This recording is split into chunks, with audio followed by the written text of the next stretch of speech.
Welcome to Conversations with Damien. Today we're going to be talking about understanding the power of the words that we use. But before we get into our talk today, let's just take a moment to center ourselves. Let's just take a moment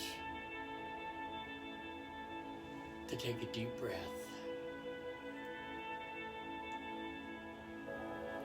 And in this moment, as we take a deep breath and center ourselves, in our mind and in our thoughts, let's hold into the light of our consciousness the loved ones of those who were murdered this last week, who were gunned down in Georgia in a thoughtless, senseless act. Let us pray for peace of mind.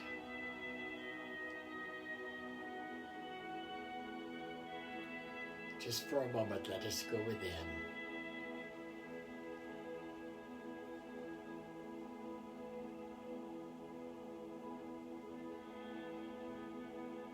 Breathing deeply through the nose. Letting go of any anxiety. Letting go of any fear.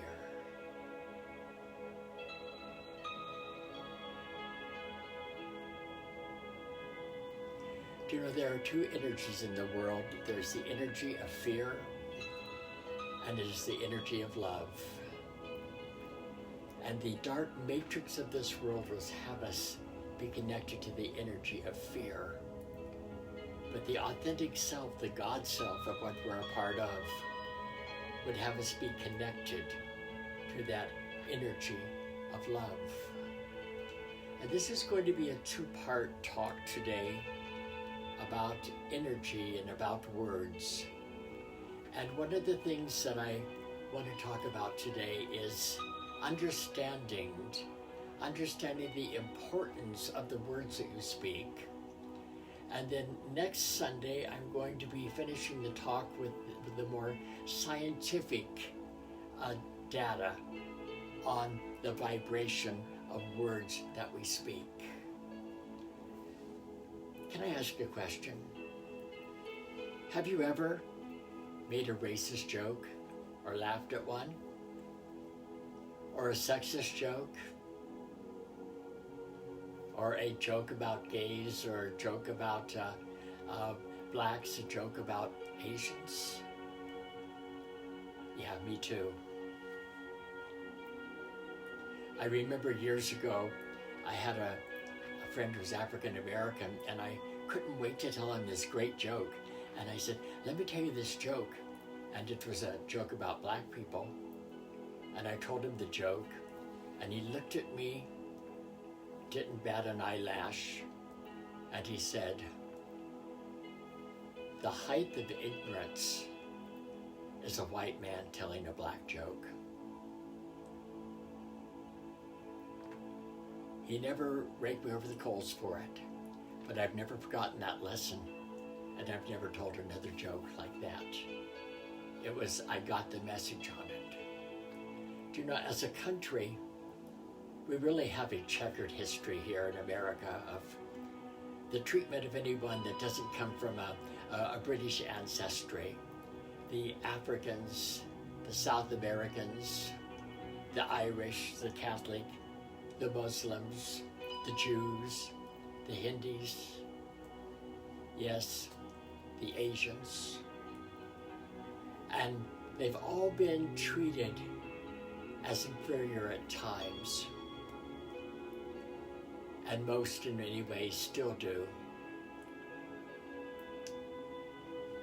Proverbs, the 18th chapter, 21st verse says this, the tongue can bring death or life. To those who talk will reap the consequences.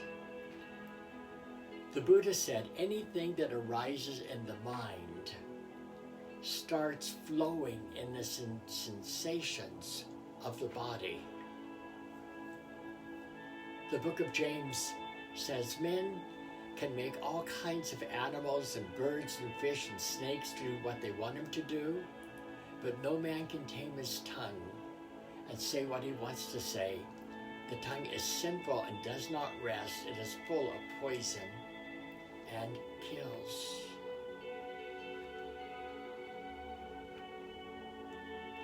I want to give you 3 words today: stop, think, and respect. Stop the discrimination. Think about the comments you make and how they could cause distress and harm. And respect people who are different from you. How do we navigate our daily lives? In order to walk down the street, to get in a car, to go to work, to do whatever we do in the day, our brains have certain stimuli that focuses on others, and our brains categorize what we think. Now, the mind, the things that we think, our thoughts, and the way that they're conveyed are in the boxes which we call words. So you take your thought and you put it into a word, and then it begins to vibrate and it begins to have action. Thoughts within themselves do not vibrate. You can think something, as long as it stays a thought, you can be pretty much in the neutral. But once that thought goes into your mouth, then it gets into a container and it gets into a vibration, into a frequency. And once a word is spoken, it becomes a life all of its own, all of its very own.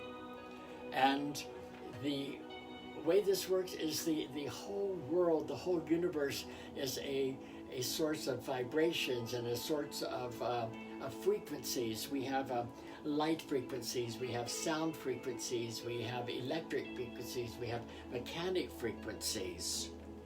And the more negative we speak, the lower the frequency. The more positive we speak, the higher the frequency comes. And the goal is to be able to raise our consciousness, as our frequency, to be that of the God consciousness, that we are speaking the words that how God sees us and how God sees the situation. Now, in these categories about how we see ourselves, we see ourselves as a certain race, a certain religion, a certain sex, and there's many other variables. But like for instance, okay, I see myself as a biological male, 5 feet 10 inches, and today with gray hair. And I'm not biologically female or redheaded. This is my identity. It's how I see and speak about myself. And what I realize is that our identity goes beyond the physical. The political system wants to make it politics. I'm a Republican, I'm a Democrat. And the individuals want you to identify with one or the other parties, and we begin to demonize people that aren't of that party. Social psychologists refer to all these groups as the us, as the in group. So whatever group we belong to, we're the in group. And this in group shares the same values we do. Like, are we real conservative? Or do we belong to the group that says it's okay for recreational marijuana and gender equality? And whatever group you belong to, it soon becomes of us and them. And where did the inclusion of all of us being one, where did that go to? We've never thought of all of us as one. And yet the godness of the universe views us as all one, with various gifts that we bring to the earth, various treasures we bring to share with one another. So this classification brings us to the point where we have black against white and Jew against Arab and male against female. And the running group goes us and them and us and them, all on and on and on. And it begins to foster stereotypes and prejudices. And we begin to depersonalize and to dehumanize one another. Let's take the Nazi regime, for instance. They dehumanized the Jews. And I remember a scene from Schindler's List that the commandant was shooting Jews just for sport. And I'm reminded of my own reading of history, of how we have treated black folks in early America, how that they were less than human, that they were just the same as cattle. So what I want to bring to us today is a couple thoughts scientifically, but not to get too much into that today until next week, is that the reason we have more sunlight right now is because the axis of the Earth is rotating at a certain level, and that brings the sun to us more at this time of where we're at, okay? There's the electromagnetic field that keeps doing this. And just as there is the electromagnetic field, there is the light wave, the light frequency, and there's the sound frequency. The moment a word is spoken, it takes on a life all of its own, and that sound frequency goes into the eardrum, where it finds a place in the ear, which finds a place into the receptor, into part of the brain. And depending upon what the word is, or what we've had our association with it, it gives us a pleasurable sense, or a sense of fear, or a sense that isn't pleasurable. And then that brain creates an activity within our body. I know it sounds like a lot to handle, but think before you speak or act. Consider others' feelings, and if you're speaking the truth to somebody, is it going to cause them to be hurt? Or is it going to, and if it is, say nothing at all. Don't retell a story that you don't know to be true. So before speaking, even though you have the thought, is it true? Is it helpful? Is it kind? Words are more powerful than swords because they can transmit codes of reality. They don't even have to be true.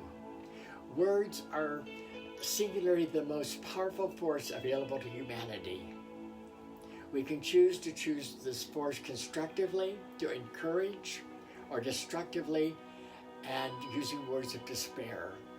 Words have the power and energy to help, to heal, to hinder, to hurt, to harm, to humiliate, or to humble. We've seen how words in the last few years especially, we've become so aware that words consist of vibration and sound. And once we hear something, it doesn't even have to be the truth, but it becomes our truth. You know, Gary Chapman wrote a book, it's called Love as a Way of Life. And he uses a metaphor about words. He calls them either bullets or seeds. And if we use our words as bullets with a feeling of superiority and condemnation, or are we going to use them as seeds to bring restoration to a relationship and to bring love? If we use our words as seeds with a feeling of supportiveness and goodwill, then they affirm life and they affirm the positivity in us. But if we use these words in a negative way, these words become a reality. The words we speak today become the life. The words we speak today become the life we have tomorrow, but the life we have today is because of the words we spoke yesterday. It's a sense of vibration. So you say, okay, I get it. The tongue can bring life or death to us. But what do I do once I've spoken these words, and you've said that once a word is spoken, it takes on a life all of its own. It takes 5 positive affirmations to nullify 1 negative affirmation. 5. The quantum physics, and you hear me talk about quantum physics a lot, the quantum physics of the energy of the universe does not know I'm kidding. The quantum physics of the universe does not have a sense of humor. Okay? Never make your body or something you've accomplished or anything else in your life the butt of a joke. These words have power, and the quantum physics does not have this sense of humor. So, in doing this today, when you say something loud enough times, your words become the truth, not only in your mind, but become the truth in the minds of everybody you're saying them to. Now, I'm going to just not be political, but I'm just going to be stating a fact. On January 6th, we saw what one person's words said over and over and over and over and over again, how that generated the truth in many people's minds that we had a whole mess at the Capitol, a whole siege on the Capitol. It's different to say something like, in my opinion, such and such. In my opinion, everybody has an opinion. In my opinion, this is such and such.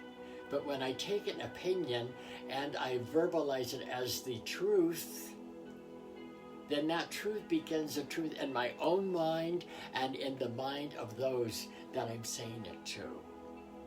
For instance, let's just go back to that instance. If I say this was a rigged election,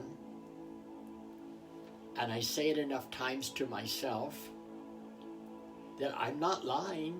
That is how I see it, and that is what the truth is for me. And as I say it enough times, then that becomes what the truth is to those people that I'm saying it to, which is a lot different than saying, in my opinion, this is how I see this. You see, one I've stated as an opinion, the other I've stated as an absolute truth. So, what do? We stop the name-calling. We stop the self-criticism. We learn to be kind. To be kind to ourselves, to be kind to others. We stop all self-deprecation.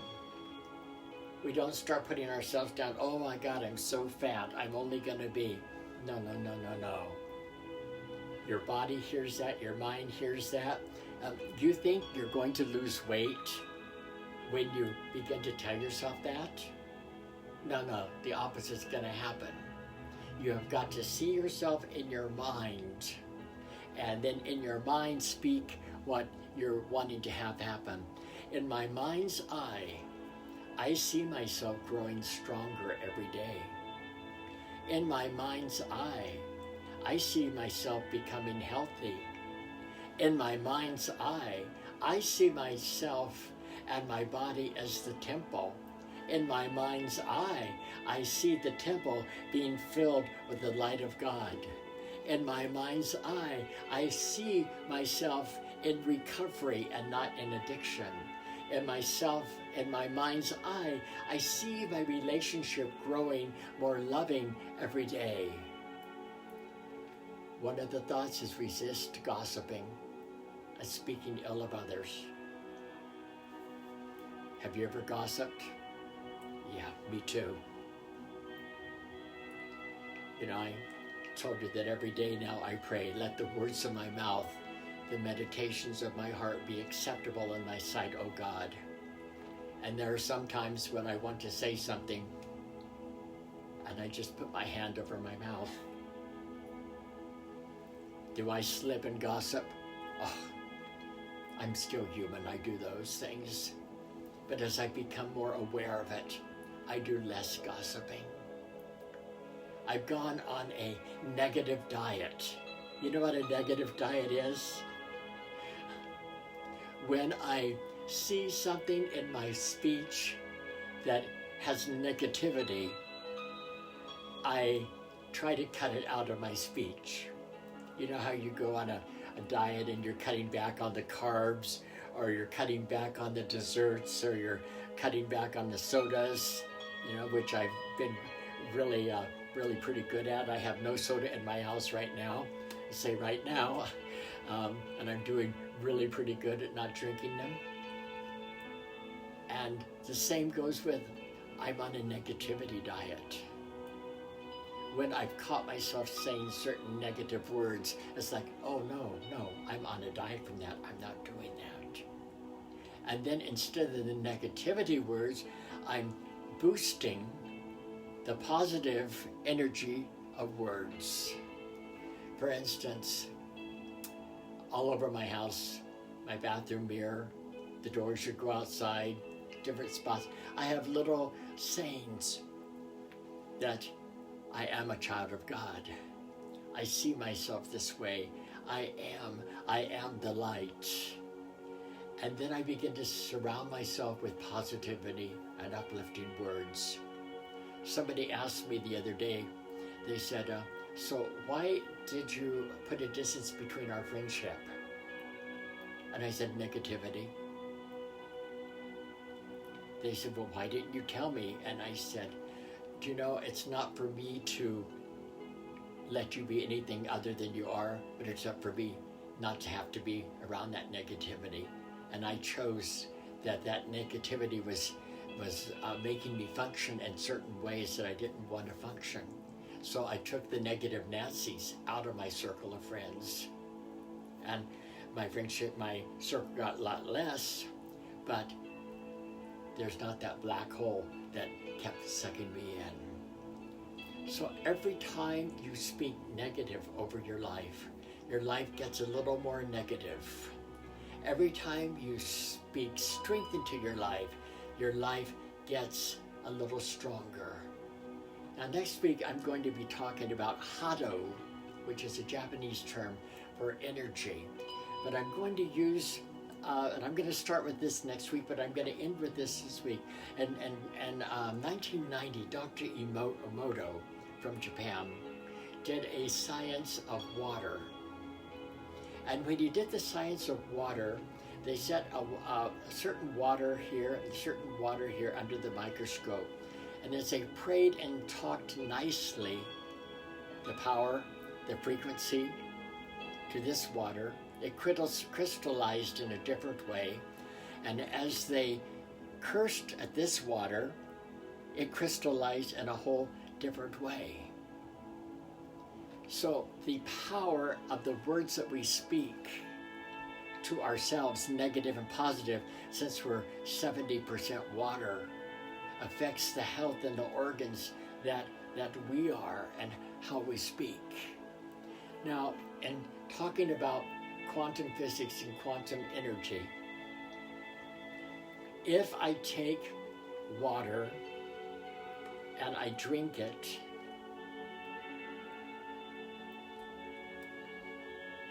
then my thirst is quenched. But if I take water and I add the component of coldness to it and it freezes to ice, it's nonetheless water, but it is now ice. It is no longer water as such, it is ice. The visualization, the substance of it is different.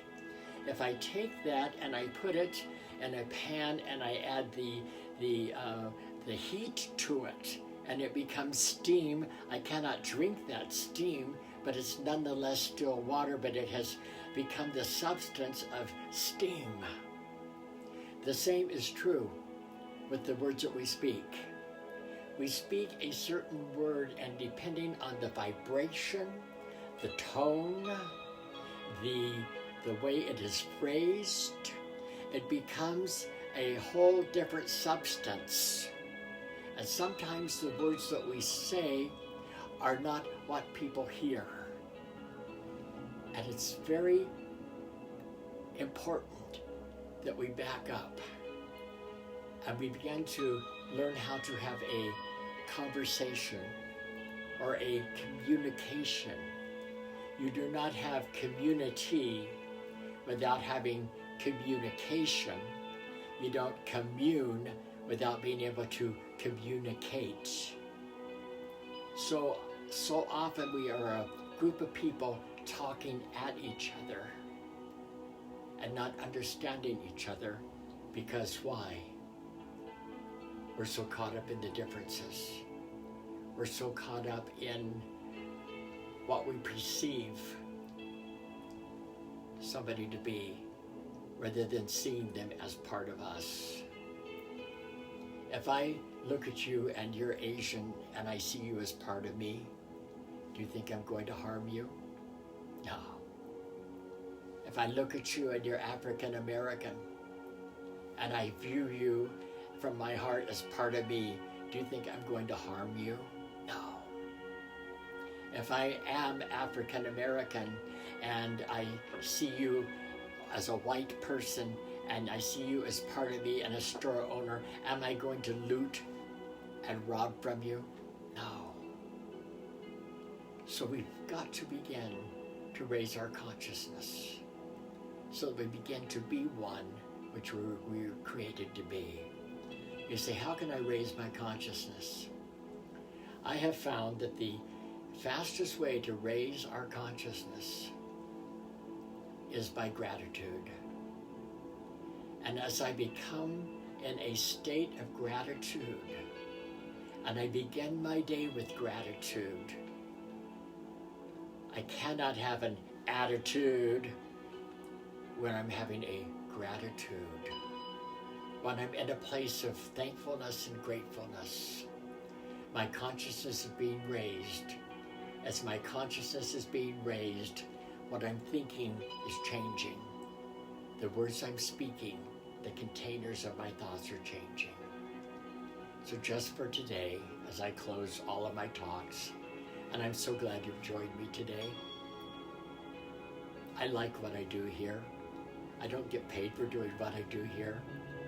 I do it simply because some of you write me, some of you call me, sometimes in the middle of the night, and say it helps you.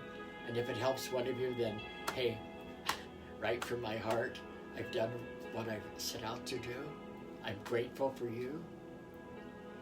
So as I say every Sunday, kindness.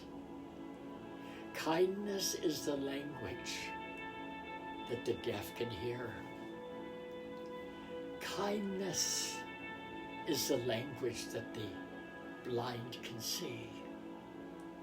Kindness to yourself and to others. Let's be kind to one another. Let's learn how to love one another. Kindness